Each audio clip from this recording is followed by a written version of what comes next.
ॐ विश्वेश्वरीं जगद्धात्रीं स्थितिसंहारकारिणीं निद्रां भगवतीं विष्णोर्तुलां तेजसः प्रभुः ब्रह्मोवाच त्वं स्वाहा त्वं स्वदा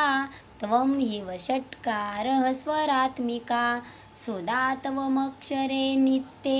त्रिधा मात्रात्मिका स्थिता अर्धमात्रा स्थिता नित्या यानुच्चार्या विशेषतः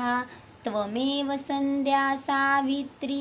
त्वं देवी जननी परा त्वयैतद्धारयते विश्वं त्वयैतत्सृज्यते जगत् त्वयैतत्पाल्यते देवी त्वमत्सन्ते च सर्वदा विसृष्टौ सृष्टिरूपा त्वं स्थितिरूपा च पालने तथा संहृतिरूपान्ते जगतोऽस्य जगन्मये महाविद्या महामाया महामेधा महास्मृतिः महामोहा च भवति महादेवी महासुरी प्रकृतिस्त्वं च सर्वस्य गुणत्रयविभाविनी कालरात्रिर्महारात्रि मोहरात्रि च दारुणा त्वं श्रीसत्त्वमीश्वरी त्वं ह्रीं सत्त्वं बुद्धिर्बोधलक्षणा लज्जा पुष्टिस्तथा तुष्टिस्त्वं शान्तिः क्षान्तिरेव च खड्गिनी शूलिनी घोरा गदिनी चक्रिणी तथा शङ्किनी चापिनी बाण भूषुण्डी परिगायुधा सौम्या सौम्यतरा शेष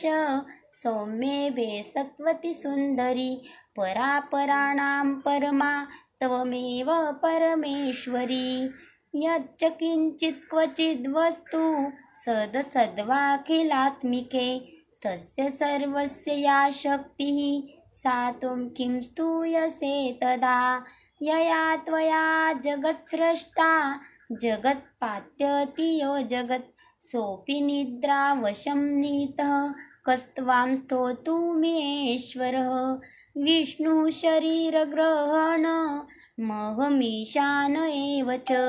कारितास्ते यतोत्तस्त्वां कः स्तोतुं शक्तिमान् भवेत् सा त्वमित्थं प्रभावैः स्वैरुदारैर्देवी संस्तुता मोहयैतौ दुरादर्शा असुरौ मधुकैटभौ प्रबोधं च जगत्स्वामी नीयतामच्युतो लघु बोधच्च क्रियतामस्य हन्तुमेतौ महासुरौ श्रीकुलदेवताचरणार्पणमस्तु।